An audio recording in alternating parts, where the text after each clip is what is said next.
a todos en esta cosa tan rara y tan fuera de lo normal que nos toca vivir.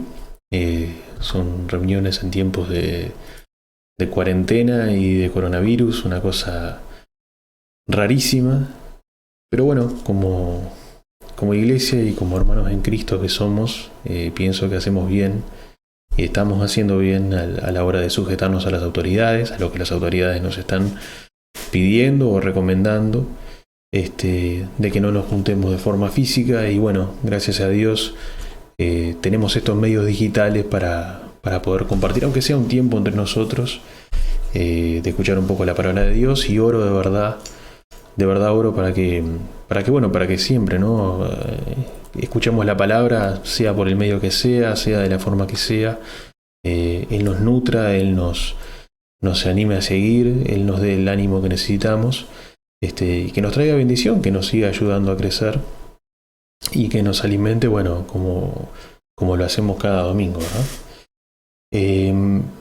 Para hoy yo me tomé el atrevimiento de pedirle a Alejandro ser yo el que comparta el mensaje, un poco porque ya lo tenía medio preparado y otro poco porque yo cuento con todos los elementos necesarios para hacerlo.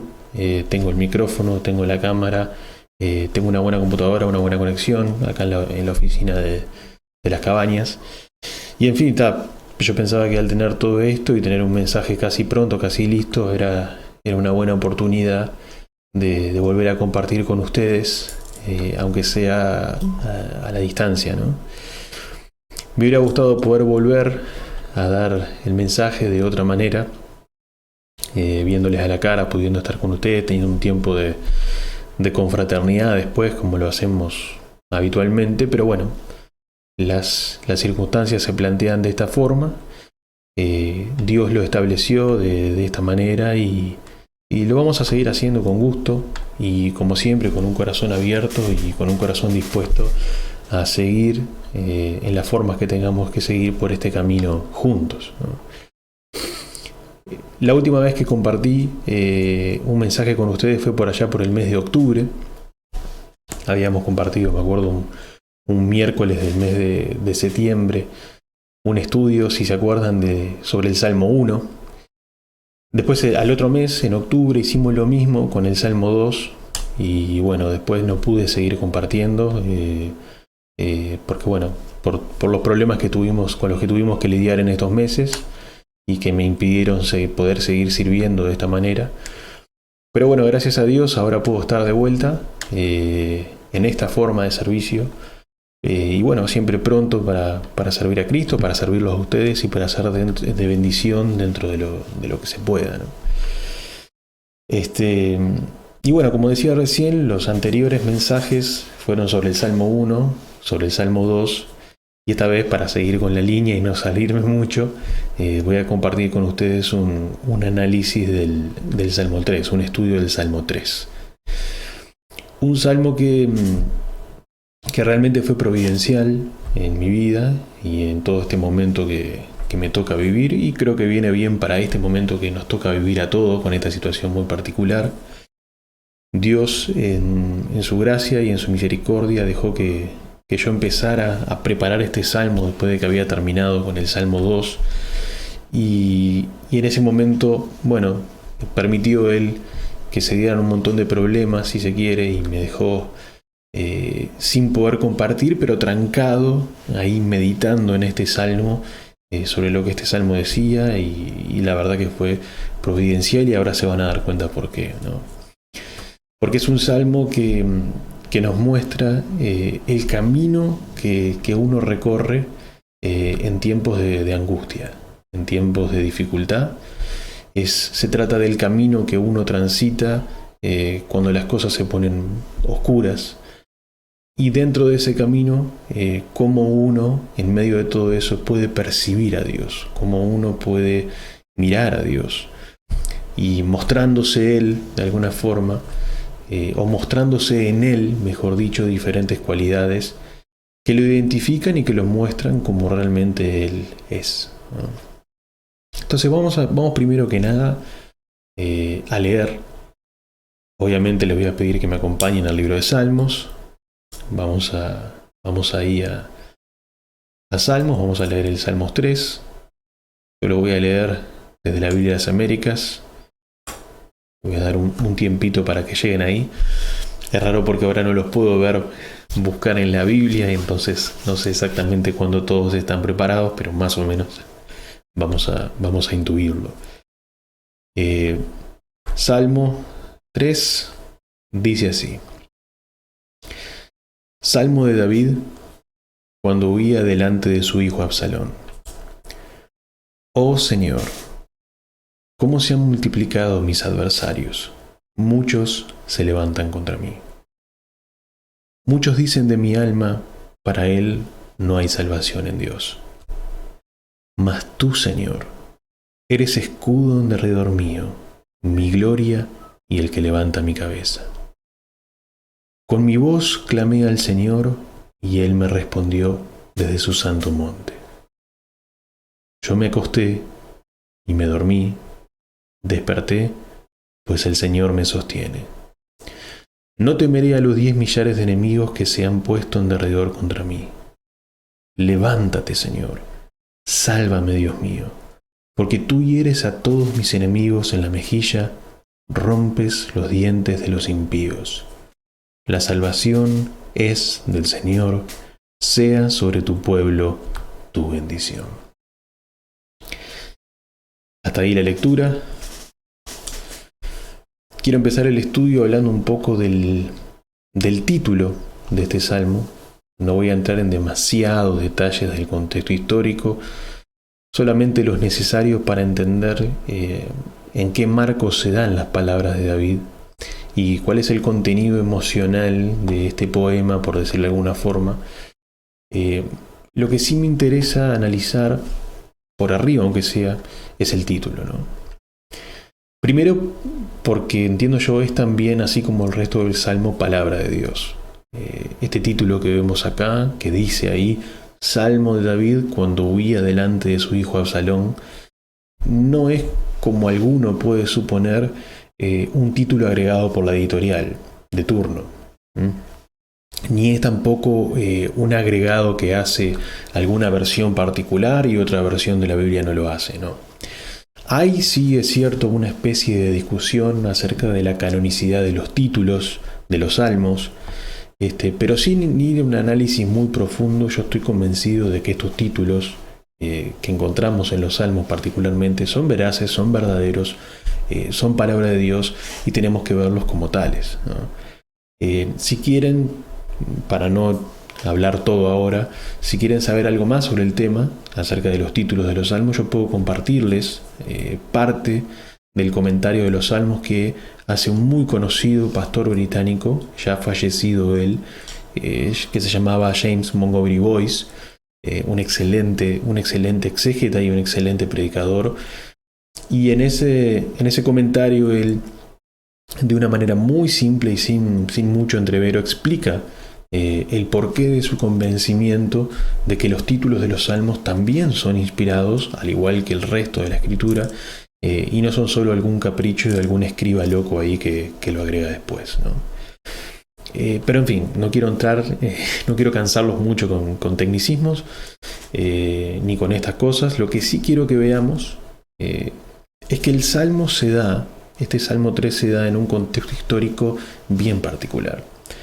Es un contexto específico, es un momento de la historia de David que evidentemente es su autor, pero es un momento concreto de su historia, ¿no? Dice ahí, Salmo de David, ahí no tenemos dudas de quién es el autor, cuando huía delante de su hijo Absalón. Ahí tenemos el hecho específico, concreto. Yo les pedí, que ahora me estoy dando cuenta que no se lo dije a mis viejos, pero bueno, después lo van a poder leer. Yo les pedí que, de ser posible, leyeran 2 de Samuel, capítulos 15 al 18, ¿no? Y si leyeron incluso del 13 al 19, como también había recomendado, tienen un contexto más amplio que explica un montón de cuestiones y nos ayudan a entender tanto cómo se llegó a la situación particular esta, con todos sus pormenores, así también cómo termina todo este asunto después de una batalla feroz y un desenlace bastante triste, ¿no? Pero leyendo capítulos 15 al 18 de 2 de Samuel, tienen ustedes al menos un panorama básico, que es lo que se precisa para entender por qué David pone en este Salmo 3 lo que pone, ¿no? Básicamente, y resumiendo mucho la cosa, la situación planteaba a un Absalón, que es hijo de David, sumamente ofendido con su padre. No le perdona el haber sido indiferente a un problema grande que se había suscitado.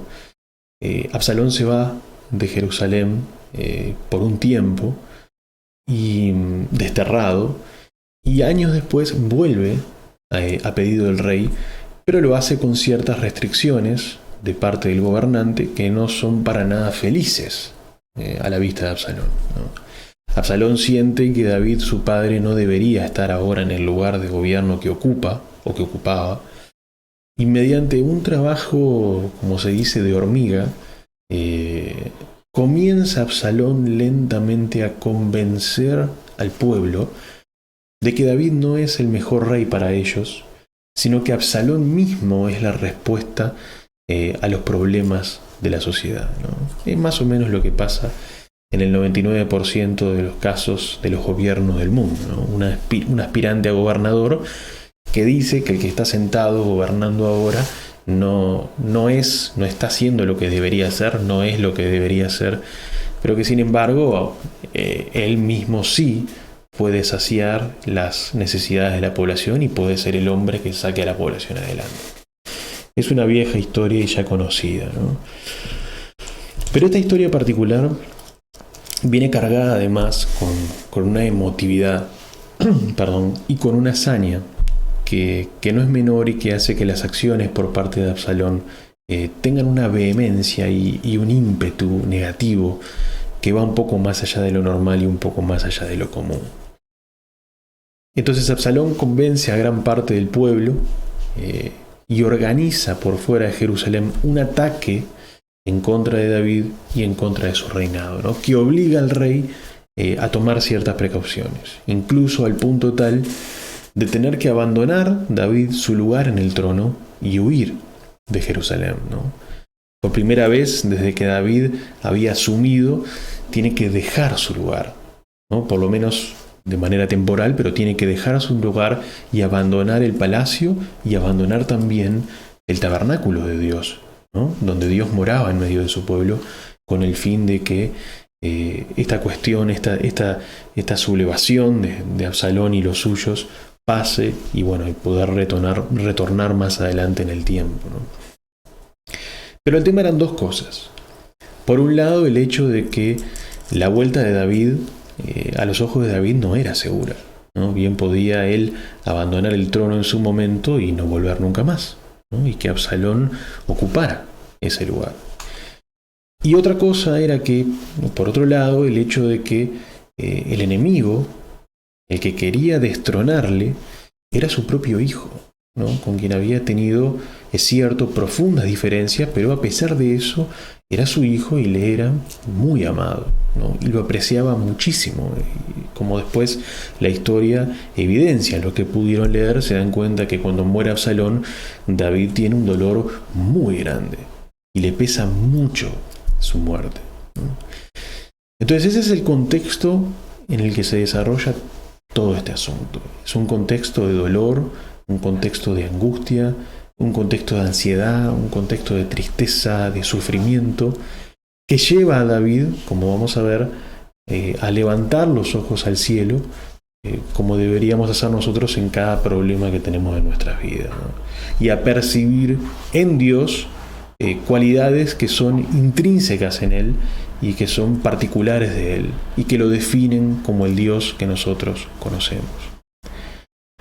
Por eso es que vamos a dividir este salmo en tres partes, ¿no? Que son tres cualidades especiales de Dios, que nos van a ayudar, así como ayudaron a David en su momento, a pasar por esos tiempos oscuros, ¿sí? ¿Cuáles son estas tres cualidades? Bueno, número uno, vamos a ver la protección de Dios, o el Dios protector, ¿sí? Eso es de lo que nos habla el Salmo en los versículos 1 al 3. Número 2, vamos a ver la confiabilidad de Dios, o el Dios confiable, ¿no? Y eso es lo que nos muestra el texto en los versículos 4 al 6.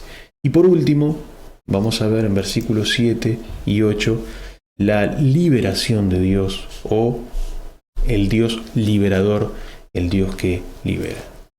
Entonces, para los que están anotando ahí y para los que quieran tener bien el resumen, 3 puntos o 3 divisiones tenemos que nos muestran cualidades divinas, cualidades de Dios, que son el Dios protector, el Dios confiable y el Dios liberador. Protector, confiable y liberador.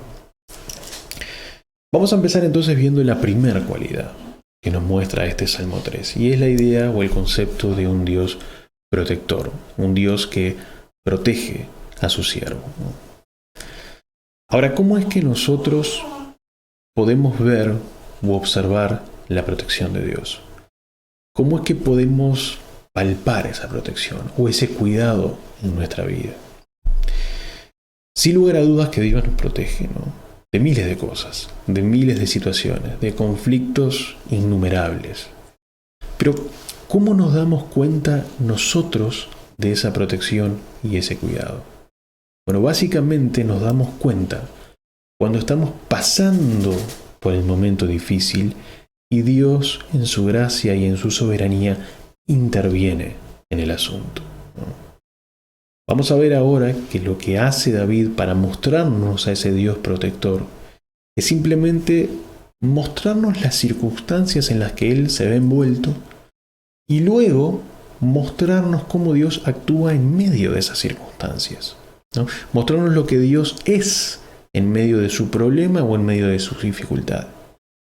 Y la clave es justamente que David no se ahoga en lo circunstancial, sino que tiene la capacidad de mirar al cielo y confiar en ese Dios que prometió intervenir. Empieza diciendo de la siguiente manera, versículo 1, dice: «Oh Señor, oh Jehová, cómo se han multiplicado mis adversarios, muchos se levantan contra mí». Lo primero que podemos ver es a un David viviendo una dificultad y en el momento de transitar por esa dificultad mira al cielo y habla con Dios. David no pone acá «Oh Señor, oh Jehová» para adornar el inicio de un poema, ¿no? Sino que lo escribe como una fiel representación de lo que él decidió hacer en ese momento. El problema se plantea, la dificultad se presenta, y la primera reacción que tiene el rey es mirar al cielo y clamar «Oh Señor». Y entablar desde ahí un diálogo con Dios. Un diálogo que en este caso no empieza mostrando necesariamente su confianza en Dios, en ese Jehová. No empieza tampoco ahora alabándole por su poderío o manifestando su gratitud. No. En este caso particular, la conversación empieza simplemente describiéndole a Dios el problema que él tiene adelante. Señor, tengo este problema. Tengo este asunto que me genera una dificultad. Tengo esto en medio del correr de mi vida que no es lo que yo esperaba. Y que, para ser sincero, no es lo que yo quería tampoco. David dice: «Oh Señor, mis enemigos se han multiplicado. Ya son muchos los que se levantan contra mí». Es solamente, lo que está haciendo ahí es solamente una descripción sobre su situación actual. Y que sin lugar a dudas podemos deducir que es algo que, al menos en algo, a David eso le preocupa. La historia que ustedes pudieron leer seguramente en 2 de Samuel, y que ya vinimos comentando, podemos ver que lo que describe acá David no es simplemente que se juntó un grupito de rebeldes ahí, ¿no?, que se pusieron en su contra, hicieron protestas organizadas con carteles para manifestar su desagrado. No, es algo un poco más grande, es algo un poco más violento, es algo que se expresaba, como dijimos, con mucha vehemencia, ¿no?, y que por sobre todas las cosas tenía un tinte bélico muy marcado.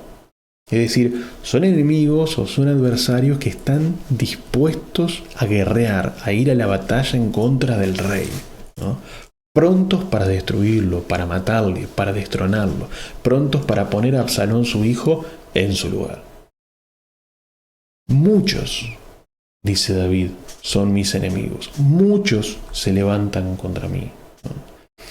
Absalón, con astucia y con inteligencia y sin dudas con un gran poder de persuasión, convence a los pobladores que se acercaban a Jerusalén de la necesidad de destronar a ese rey.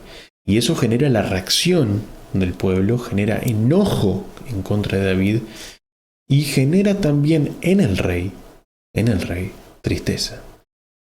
Al ver cómo todo alrededor se desmorona, al ver cómo él pierde confiabilidad, al ver cómo la gente y el pueblo ya no cree en él, ¿no? Dice también David en esta conversación con Dios, de versículo 2, dice: muchos dicen de mi alma, para él no hay salvación.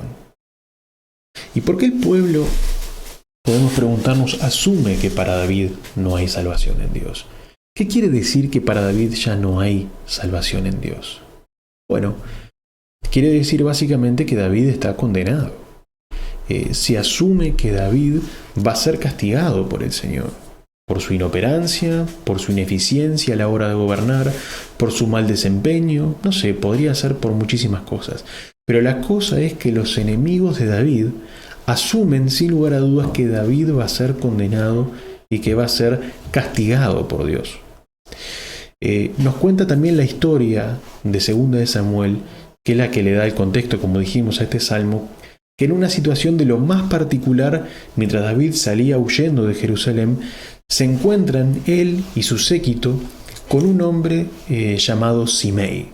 Simei, que era simpatizante del otrora rey Saúl, del anterior rey Saúl, que justamente por esa simpatía que él tenía a Saúl, maldice a David.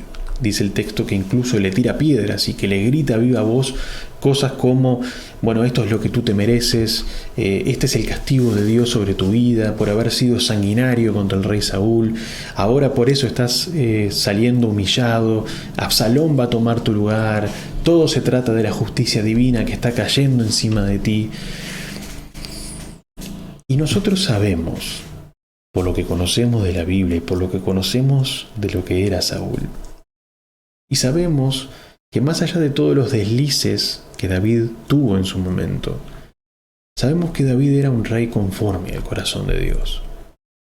Y David sabía, como cada uno de nosotros sabemos, cuál era su posición respecto de Jehová, cuál era su relación personal con Jehová. El problema cuando escuchamos la crítica de otro no es siempre el hecho de que el otro tenga razón. A veces el otro puede tener razón, ¿no? Posiblemente muchas veces la tenga a la hora de criticarnos, pero no siempre. El problema muchas veces es la desazón que eso nos trae, escuchar esas cosas, la tristeza que eso nos produce. Y que aunque sepa uno que anda bien y que anda en el camino de Dios y que está en una buena relación con el Señor, palabras de este tipo, aunque fuesen completamente falsas, pueden traernos dudas, pueden generarnos incertidumbres, ¿no? Pienso yo que el ejemplo más claro que se me viene a la mente de las Escrituras es el ejemplo de Job.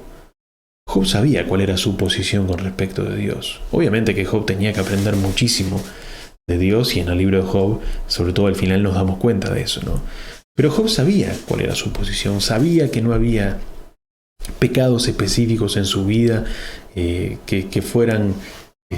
le estuvieran trayendo un juicio particular.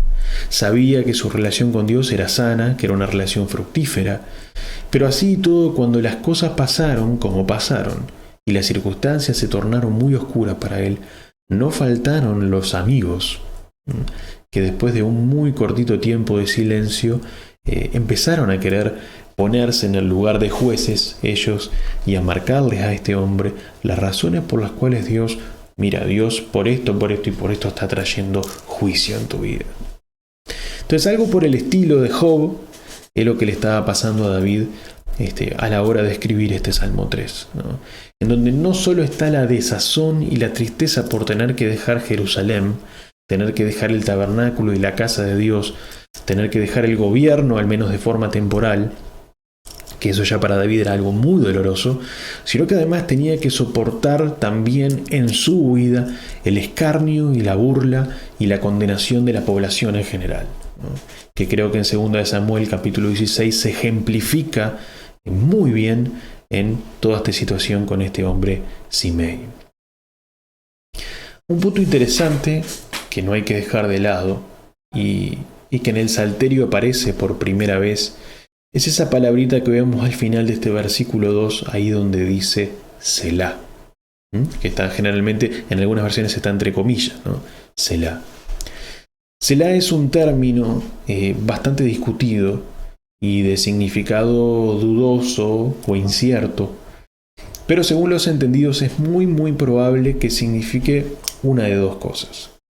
O bien un interludio, ¿no? Es decir, un freno en la música que acompaña el poema, por lo que vendría a ser Selah algo así como una especie de indicación técnica para los músicos, ¿eh? O bien otra posibilidad es que quiera significar un momento de pausa al canto, un freno en el canto. ¿Para qué? Para poder reflexionar en lo que se acaba de cantar, en lo que se acaba de decir, para poder meditar en eso. Entonces puede significar cualquiera de las dos cosas, si no es que significa simultáneamente las dos, ¿no? Porque bien puede ser una indicación para que pare la música y el canto, ¿no? Que daría, ¿por qué no?, un tiempo propicio para la reflexión sobre lo que se acaba de decir, ¿no? Y es interesante ver en este punto que siendo ese el significado de esta palabra, hay un llamado entonces a no pasar por alto las circunstancias malas de la vida, a no atenuar el dolor y no atenuar la angustia que esas circunstancias traen, a no dulcificar la cosa, a no hacer dulce la situación. Las situaciones difíciles son oscuras y son amargas y hay que pasarlas. Y no las podemos atenuar o disminuir simplemente ignorándolas, sino que como tiene la intención acá David, con ese Selah, hay que enfrentar la situación buscando ser plenamente conscientes de todo lo que está ocurriendo a nuestro alrededor. De nada vale engañarse a uno mismo, engañarnos a nosotros mismos, haciendo la vista gorda a los problemas. Porque de todas maneras, aunque tú hagas la vista gorda, tarde o temprano, el problema te llega. Y si no estamos preparados y si no estamos alertas en eso, nos puede caer de verdad como un balde de agua helada. Con esto no quiero decir de que nos tengamos que ahogar pensando en los problemas, ¿no? Que nos tengamos que sumergir de forma tal que nos abrumemos con todas las dificultades que tenemos, ¿no? Pero lo que sí quiero decir, que creo que es lo que comunica a la perfección este Selah puesto ahí en ese lugar específico, esta pausa reflexiva que tenemos ahí, es que cuando venga el problema, no tenemos que ningunearlo y seguir como si nada, sino que tenemos que hacer una pausa, hacer la pausa, esperar, meditar, analizar bien la situación, meditar muy bien en eso y ahí sí encararlo el problema.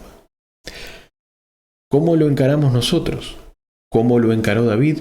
Versículo 3 dice: mas tú, Jehová, eres escudo en derredor mío, mi gloria y el que levanta mi cabeza. Dijimos que el Salmo empieza con un clamor, con un grito, ¿no? Con una apertura al diálogo con ese Dios, donde dice: oh Señor. Y en este versículo 3, después de ver un panorama a los ojos de David de lo más devastador, nos pone en el camino ahora sí. Después de haber reflexionado y después de haber meditado en el asunto, nos pone ahora sí en el camino de la fe, nos pone en el camino de la confianza. Todo esto está pasando, mi mente y mi corazón quieren abrumarse, pero tú, Señor, estás de mi lado, tú, Señor, jugás conmigo en este juego impredecible y doloroso que es la vida. Tú, Señor, no sos indiferente en este asunto. Y me proteges en medio de todo el caos que me rodea, ¿no? Fíjese que David, para describir a este Dios protector, como que es como él lo está queriendo definir, David utiliza ahora 3 conceptos o 3 imágenes para mostrar la intervención de Dios en este caos. Dice que Dios es su escudo, Dios es su gloria y Dios es el que levanta su cabeza.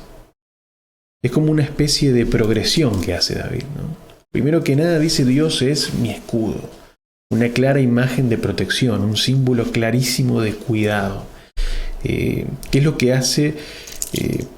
Básicamente el escudo lo que hace es contener el ataque del enemigo, sea cual fuera el enemigo de turno, ¿no? Esa es la función del escudo: aguantar el golpe y preservar la integridad. Bueno, justamente eso es lo que hace Dios. Esto que está viviendo David, más allá que podía de alguna manera verlo venir desde hacía ya un tiempo, ¿no? De todas formas, eso que le sucede ahí es un golpe durísimo que él tiene que aguantar. Porque David, vamos a ver más adelante, no se dolía solo por sí mismo, ¿no? Sino que estaba, creo yo, dolido sobre todo por su pueblo y por ver cómo, si las cosas fueran a desembocar en su derrocamiento, en su destrono, el pueblo de Israel lo iba a terminar sufriendo y lo iba a sufrir mucho y de verdad. Entonces es toda esta decisión de irse de Jerusalén y de ahora verse en este momento rodeado de gente enemiga, intolerante a su gobierno, intolerante a su reinado, es un golpe duro, es un golpe de esos que vienen, que uno difícilmente pueda aguantar sin tener por lo menos alguna consecuencia negativa en lo que es la integridad. Entonces David necesita un escudo para mantener su integridad, no solo física, sino mental y espiritual, en medio de todo este asunto. Y es más que interesante que cuando comparamos esto con lo que dice Pablo en la carta a los Efesios, en donde nos muestra de alguna forma, ¿se acuerdan? Esa armadura de Dios que el creyente dice debería ponerse, debería calzarse. Es interesante hacer el paralelismo porque cuando Pablo desmenuza esa armadura en partes y nos habla del escudo, habla no de Dios mismo como escudo, como pasa en este caso, pero sí nos habla de el escudo de la fe, el escudo de la confianza a Dios. Y cómo con esa confianza podemos ser capaces de apagar, dice Pablo, los dardos del enemigo.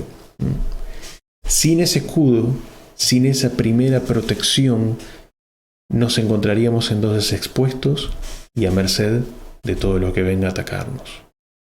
El escudo no saca el problema, no borra la angustia, no borra el dolor, pero sí protege, sí logra que en medio de eso uno no se pierda, uno no se desmorone, uno mantenga la integridad.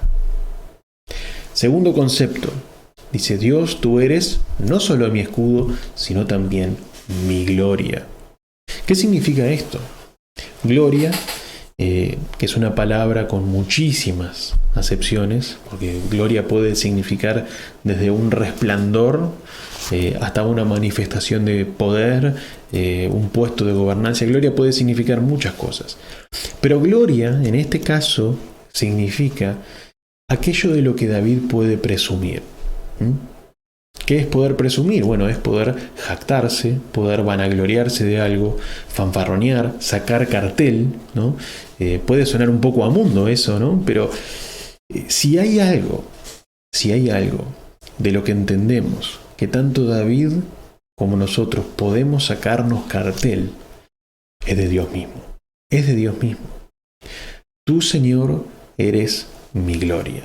Tú, Dios, es lo único de lo cual yo puedo sacar cartel. Puedo con plena confianza sacar pecho de ser un hijo de Dios o una hija de Dios. No por lo que soy yo, no por lo que yo haya logrado, sino por Él. Porque Él es merecedor de gloria y honor. Porque Él es Dios. De pronto hay muchas cosas por las cuales David podría gloriarse, ¿no? Por las cuales podría mostrarse él como persona hacia los demás, muchas cualidades. Y lo podría haber hecho sin necesariamente caer en pecado o en falta, ¿no? Pero si hay algo de lo que él pueda elegir gloriarse, es en su Señor, es en su Dios. Pablo decía en Gálatas capítulo 6, dice: lejos de mí, decía Pablo, gloriarme, sino en la cruz de nuestro Señor Jesucristo, ¿no? Por quien el mundo me ha crucificado a mí y yo al mundo. Entonces, esa es la gloria de Pablo, esa es la gloria de David. Debería ser nuestra gloria. Nuestra gloria debería ser nuestro Dios. Dios es escudo, Dios es su gloria, Dios es también, dice David, el que levanta su cabeza. Yo no sé cuál es la experiencia de ustedes, pero yo puedo hablar por la mía. Y sin lugar a dudas puedo decir que quien tiene a Dios y quien tiene diálogo con Él, tiene la capacidad para mirar al cielo y levantar su cabeza. Hay días que se presentan, que vienen, que aunque la mañana sea de esas mañanas hermosas como tuvimos la mañana de hoy, donde el cielo es celeste, los árboles reverdecen, los pájaros cantan, la situación es plena y viva, ¿no? A veces, aunque la mañana se presente de esa forma, la situación por la que uno atraviesa hace que toda esa vitalidad y que todo ese color que nos rodea se transforme según nuestro propio filtro en algo sin color, sin vida, sin sabor. Y eso hace necesariamente que uno baje la cabeza y que simplemente uno quiera entregarse, ¿no? Uno simplemente quiere abandonar todo, dejar de pelear, solo quiere agachar la cabeza y dejarse vencer. Y acá entra de nuevo el Dios protector, que no solo nos hace de escudo, que no solo nos da motivos para jactarnos, sino que también hace que en ese tiempo donde tu mente y tu corazón por sí solos no pueden mover siquiera nada, no pueden seguir adelante por la angustia del alma, ese Dios levanta tu cabeza y te da sobrados motivos para seguir adelante. Dios es protector, no porque nos evite o nos saque de las malas situaciones, sino porque atravesamos junto con Él todo el asunto. Y es nuestra fuerza para seguir. Estoy escuchando últimamente con esto del coronavirus a cristianos motivándose a sí mismos y tomando confianza en medio de toda esta situación que estamos atravesando, apoyándose en la idea equivocada de que no tenemos que temer porque Dios nos va a sacar de este asunto. Dios de alguna manera nos va a mantener como su pueblo ajenos a toda esta problemática. Sea por algo milagroso que Él haga, sea por el arrebatamiento, sea por el motivo que sea. Sigo escuchando que cuando vienen los problemas de este tipo, tenemos la tendencia de los cristianos y la mala costumbre en refugiarnos en la idea de una liberación total de todo sufrimiento y todo problema que se nos presenta adelante, y no es así.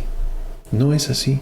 Bíblicamente no es así, y el Salmo 3 es solamente un ejemplo entre miles que tiene la Biblia de cómo la palabra de Dios nos muestra el tema. El problema viene, el pueblo de Dios atraviesa la situación como todo el mundo, a través de tribulaciones, pero como pueblo tenemos la ventaja y la plena certeza, no de que vamos a escapar de eso, sino de que Dios es nuestro escudo, nuestra gloria, y es quien levanta nuestra cabeza y nos hace seguir. Más allá de lo que tengamos que enfrentar, Dios es un Dios protector. Al mismo tiempo, y pasamos a analizar el segundo punto, Dios es un Dios confiable. Versículo 4. Dice: con mi voz clamé al Señor, y Él me respondió desde su santo monte. Como sabemos, el monte santo es Sión, ¿no? Era el lugar en donde estaba el tabernáculo, y en donde Dios habitaba, como dijimos, en medio de su pueblo, ¿no? Era el lugar en donde el pueblo podía acercarse a Dios por medio de los sacrificios. Era el lugar de oración, de meditación. Era justamente un lugar santo, un lugar apartado. Y este verso 4 nos quiere comunicar una verdad bien simple, pero a veces difícil de entender, ¿no? Sobre todo como estamos viendo en medio de situaciones bien complicadas. Y la verdad simple es la siguiente: que si hay relación con Dios y si hay comunicación con Él, uno clama y Dios responde. Uno clama y Dios responde. Nada más que eso. Nada más que eso. Y uno puede decir, bueno, eso es algo más que obvio, ¿no? Se está diciendo una obviedad. Pero no. Porque tendemos a dejar ese pensamiento que parece tan obvio de lado. Tendemos a dejarlo de lado. Cuando vemos que las circunstancias no se decantan para el lado que nosotros esperábamos. Es decir, uno tiene problemas, ora a Dios, clama a Dios y por lo general oramos ya con una especie de plan nuestro en mente que esperamos que Dios avale y así poder decir, bueno, Dios respondió porque hizo lo que yo quiso, Dios me escuchó, ¿no? Y es cierto que la Biblia muchas veces habla de que Dios escucha a su pueblo cuando muestra señales de benevolencia en el sentido de liberación de la angustia, liberación del dolor. Pero tenemos que analizar esta declaración de nuevo en el contexto del Salmo 3, ¿no? En donde el problema está latente todavía. El problema no se fue, es vivo, es real. Y sin embargo, David está seguro de que Dios escucha y de que Dios responde, ¿no? Desde donde sea que Dios esté habitando, ¿no? En ese tiempo, en el monte Sión, en el tabernáculo. Dios no es ajeno. Y el error más grande que podemos cometer como su pueblo es medir a Dios siendo resultadistas, ¿no? ¿Qué es ser resultadista? Bueno, es medir a Dios en base a si colma mis expectativas, mostrando o no los resultados que yo estoy esperando. Siempre se dice, ¿no?, que la gente de fútbol es resultadista y que los técnicos de fútbol se van o se quedan en base a resultados, ¿no? No es el caso, por ejemplo, del maestro Tavares, para desgracia y angustia de Mario, pero es lo que pasa en general, ¿no? Por más buen trabajo que haga el técnico, como los hinchas de los equipos siempre esperan ganar y siempre esperan festejar al final del partido, entonces cuando se es resultadista y no se logra festejar al final, entonces el técnico fracasó, ¿no? Y lo quitan al técnico o al cuerpo técnico y lo cambian por otro esperando, bueno, tener con ellos ahora sí mejores resultados. Eso es lo que nosotros no tenemos que ser con Dios, ¿no? No porque Dios no nos vaya a dar la victoria al final, ¿no? Nosotros tenemos una victoria final, que sabemos que Él lo ha prometido y que es algo inamovible como todas las promesas de Dios. Pero en el medio, mientras estemos en esta tierra, en el trajín por este mundo, la promesa de Dios es más para el lado del sufrimiento y de la aflicción que para el lado del descanso y del sosiego y de la paz. Por algo el Señor Jesús, en el Sermón del Monte, llama a los trabajados y cansados, y a los que lloran, y a los que sufren, y Él los hará descansar. ¿Por qué? Porque la promesa es a redimir la tierra al final de los tiempos, para que la tierra sea un lugar sin llanto, sin angustia, de reposo, de paz, etc. Pero en el mientras tanto, Juan 16:33, en el mundo tendréis aflicción o tribulación, ¿no?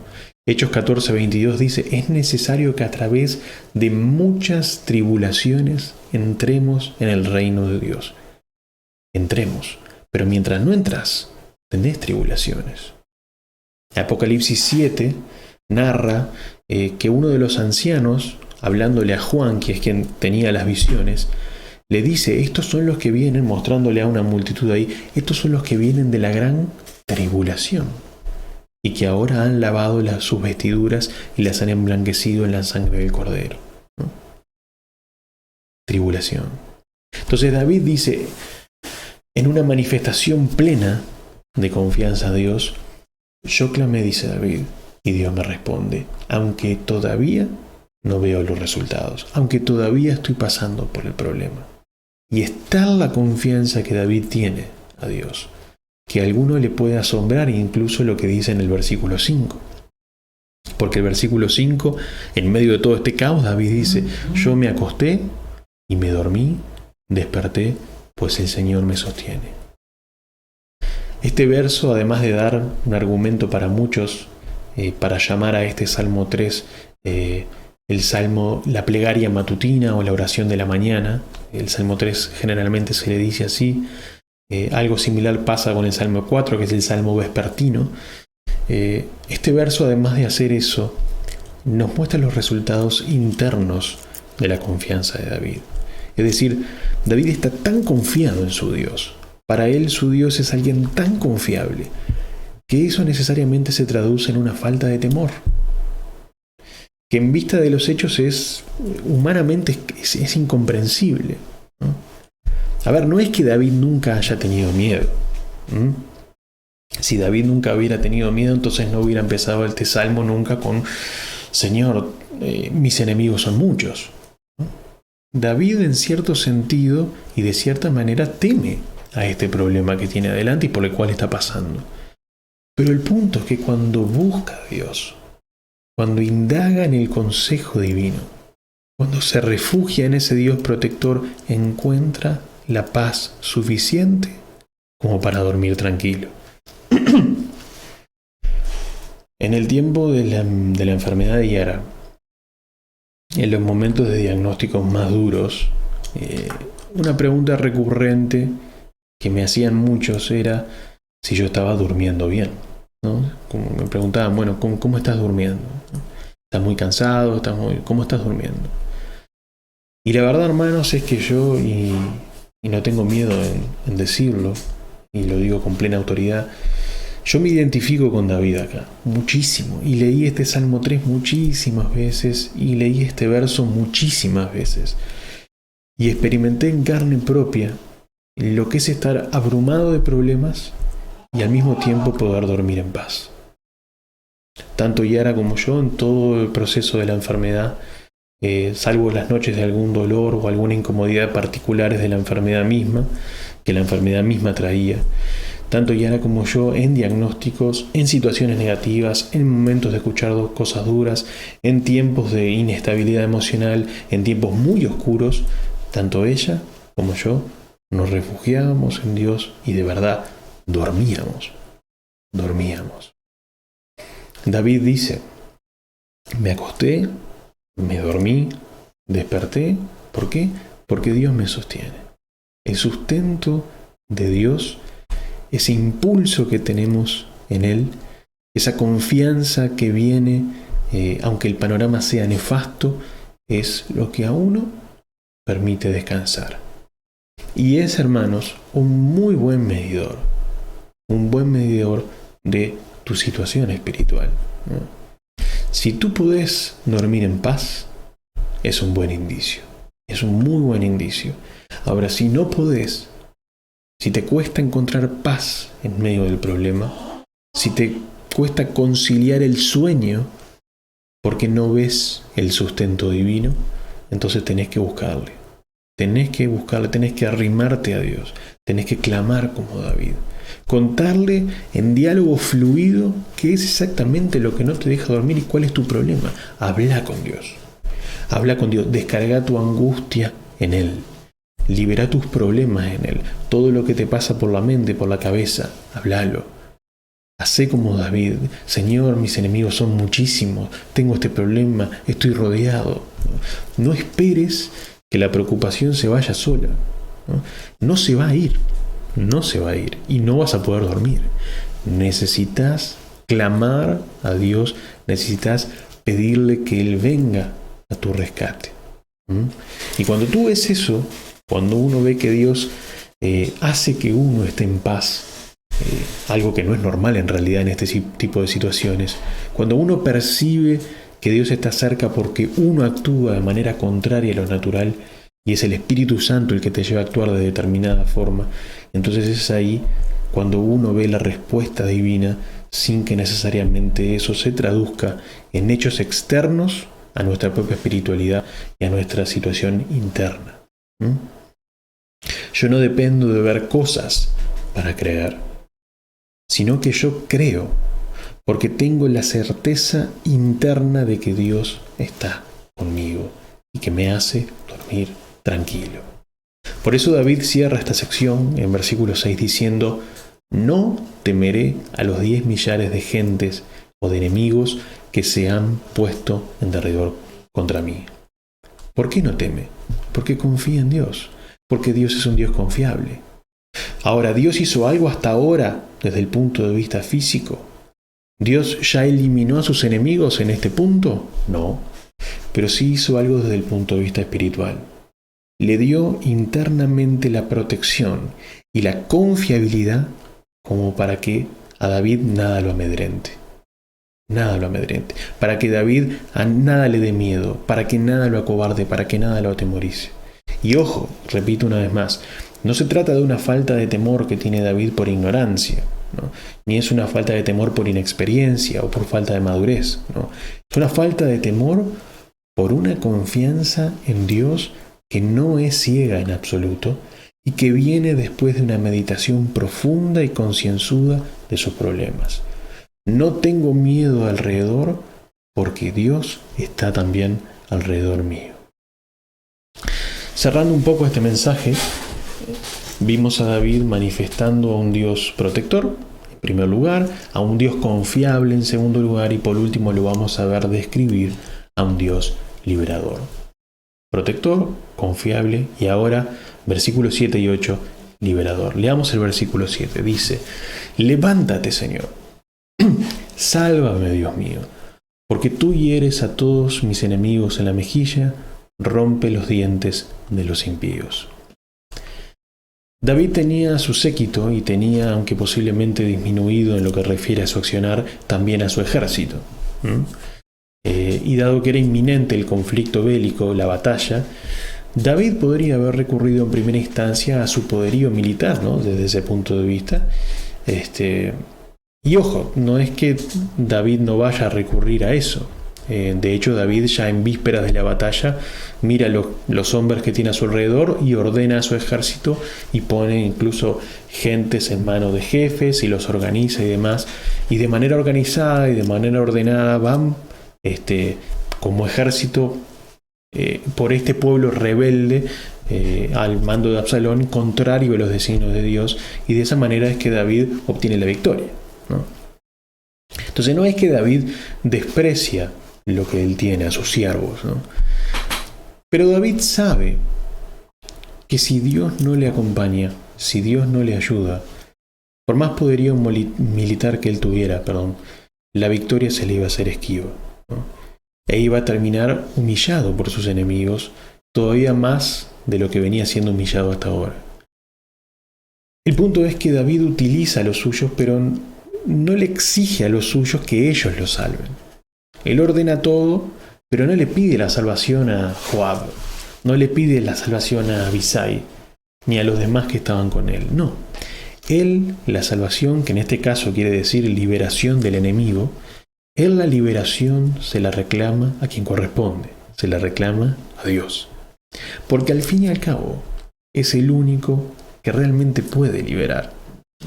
Levántate, Señor. Sálvame, Dios mío, ¿no? Ese pedido que viene desde la confianza que veíamos recién sale de forma natural ahora y se derrama para afuera, como si fuera el agua por fuera del canal, ¿no? Pero creo yo que no lo hace desde la desesperación. O sea, él no dice sálvame, Señor, como de manera desesperada. No viene de la desesperación en este caso, sino que viene desde la libertad que un hijo de Dios siente para pedirle a su Padre, ¿no? Cuando se tiene una relación lo suficientemente cercana con Él. Hay un proceso para llegar a este punto, hay un camino recorrido en toda la dificultad, ¿no? Lo que vimos en este análisis. David lo primero que hace es mirar al cielo, clamar al Señor, analizar su problema, lo encara, lo razona, se lo presenta a Dios, busca en Dios la protección, busca en Dios el cuidado, y ahora como curso natural de todo ese proceso, desborda el río, para seguir con la ilustración, en un pedido de auxilio, en un pedido de socorro, en un pedido de liberación a Dios. Porque él sabe que Dios es el único que de verdad puede hacerlo. Dice David, levántate, levántate. Es un ruego para que Dios accione en el asunto. Para que la rueda se ponga en movimiento, para que los engranajes empiecen a calzar unos con otros, ¿no? Y que se vea la mano de Dios haciendo de verdad mella sobre el enemigo, ¿no? Levántate, Señor, ponte en movimiento, expresa tu desagrado por el enemigo con acciones concretas, ¿no? Son pedidos válidos que David le hace a Dios. ¿Qué le está pidiendo? Bueno, lo que nosotros deberíamos pedir también más seguido. Le está pidiendo justicia. Le está pidiendo que Dios haga justicia. Haz justicia, Señor. Libera de mis enemigos que me están agobiando y que son contrarios a ti. Y acá hay algo que se nos puede pasar por alto, pero que para mí yo lo encuentro muy significativo. Y es que aunque David plantea esta petición última en primera persona, ¿no? David dice, sálvame, libérame, ¿no? David habla de mis enemigos. Aunque David hace eso, lo que él expresa a partir de ahora y también lo que expresa en el versículo 8, nos habla de un rey que no está pensando simplemente en su salvación o su liberación de forma personal o individual, sino que sobre todo lo piensa de manera colectiva. Lo piensa de forma colectiva, en pos de no simplemente ser él el favorecido, sino que el verdadero pueblo de Dios sea favorecido con toda la situación. Fíjense que el verso 7 dice, y esto es algo que se refleja bien en la versión de la Biblia textual, dice, tú eres el que hiera a mis enemigos en la mejilla, tú eres el que golpea a los impíos, ¿no? Y la clave ahí, para entender lo que estamos diciendo, es que David asemeja o David iguala a sus enemigos personales con los enemigos de Dios. Lo que tenemos acá es algo que vimos cuando hicimos el análisis y el estudio de Salmo 1 y Salmo 2, ¿no? ¿Se acuerdan cuando hablábamos de los paralelismos sinónimos, ¿no? Esas dos frases que buscan fijar en la mente una sola idea, ¿no? Acá tenemos eso. ¿Cuáles son las frases acá? David dice, hiere a mis enemigos, Señor, y después rompe la dentadura de los impíos. Lo que nos habla, sin lugar a dudas, que los enemigos de David son los impíos y por tanto son los enemigos de Dios. David, entiendo, no quiere que Dios actúe simplemente para su beneficio, para el beneficio del rey, sino para defender el propio honor de Dios. Defendiendo es que el honor del pueblo, ¿no? Levántate, Señor. Hiere, Señor, a tus propios enemigos. Toma venganza por ti. Haz tu justicia, porque Él es el verdadero vengador. Porque no nos olvidemos que el derrocamiento de David, en este caso si se hubiera dado, era derrocar y sacar de en medio, no simplemente a un hombre, sino era sacar de en medio al rey que Dios había sentado en el trono de Israel. Era sacar de en medio al ungido de Jehová. Entonces la pelea de Dios, como siempre es antes que todo, no es una pelea que se centra en torno al hombre, no es una pelea que se centra en torno a la defensa de su siervo o de su hijo con minúscula, sino que es una pelea que Dios lleva adelante para que su nombre quede en alto y le traiga gloria a Él. Y trayéndole gloria a Él, necesariamente le trae gloria a su pueblo, porque sabemos, como dice el Nuevo Testamento, que Cristo con su pueblo, con su iglesia, son una sola cosa, son una sola carne. Es por eso que David cierra diciendo en el versículo 8, las salvaciones del Señor sea sobre tu pueblo, tu bendición. La liberación viene de Dios y los beneficiarios somos nosotros.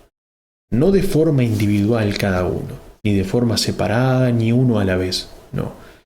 No siendo indistintos unos con los otros, sino que somos beneficiarios como pueblo. Sea la bendición sobre tu pueblo, sobre la asamblea, sobre la congregación, sobre tu iglesia, Dios. Que tu liberación final sea sobre tu iglesia. Y quiero cerrar con este pensamiento. Porque hay veces que uno clama a Dios de la misma forma que Jesús clamó en Getsemaní. Que uno pide a Dios por liberación de las circunstancias oscuras que a uno lo rodean. Y pasa el tiempo y esa liberación no llega, no se concreta. Uno no ve en hechos, como dije hace un rato, la mano de Dios actuando, la mano de Dios obrando. Uno no ve a Dios levantándose, como dice David acá, ¿no? Pero uno, fíjense esto, uno no lo ve porque justamente está siendo individualista. A mí no me liberaste, a mí no me respondiste, a mí no me diste lo que te pedí y lo que yo estaba esperando. Jesús oró: Señor, de ser posible, pasa de mí esta copa, pero agrega también, no lo que yo te pido, sino que se haga tu voluntad. ¿Por qué? Porque la voluntad de Dios, sea que me beneficie o no me beneficie en el corto plazo y según los planes que yo había planteado en base a mi problema, la voluntad de Dios mira por encima de eso y responde conforme al bien colectivo. Responde siempre en base a lo que es mejor para su pueblo y por ende para lo que a él le trae más gloria. ¿Es difícil para uno? ¿Es complicado para uno? ¿Cuesta? Sí. No es nada sencillo, no son cosas fáciles de tragar cuando pasan, pero ahí es donde entra el amor, ¿no? El amor hacia Dios, el amor hacia los hermanos, lo que dice Primera de Juan, justo hoy de mañana lo leía en mi devocional, ¿no?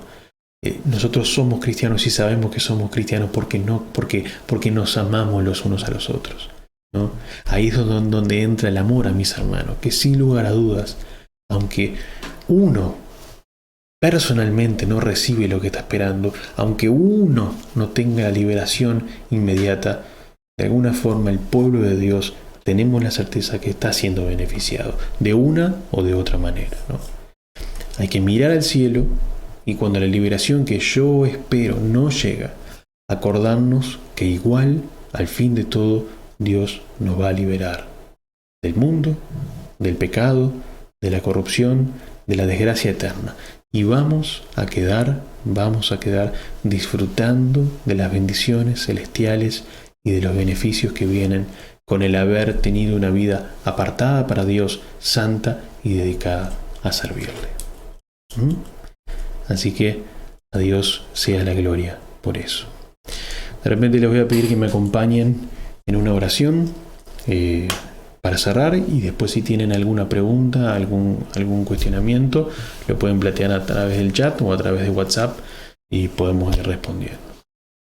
Oramos.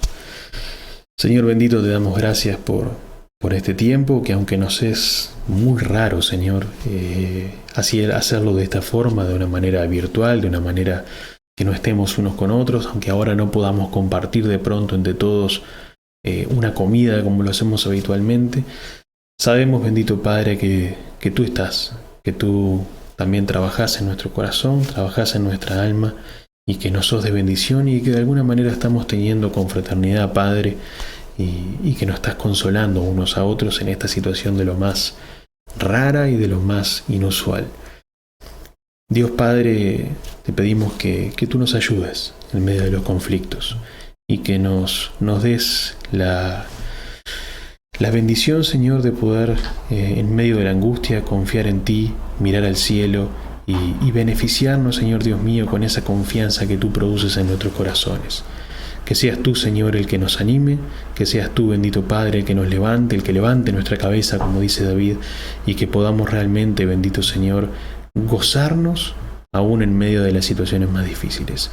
Gracias, bendito Padre, por cada uno de mis hermanos, y te pido, Señor Dios mío, que tú uses esto, Señor mi Dios, para que podamos seguir madurando, para que podamos seguir creciendo y sobre todas las cosas para que te traiga gloria. Oramos, bendito Padre, en el nombre de nuestro Señor Jesucristo, nuestro Rey. Amén.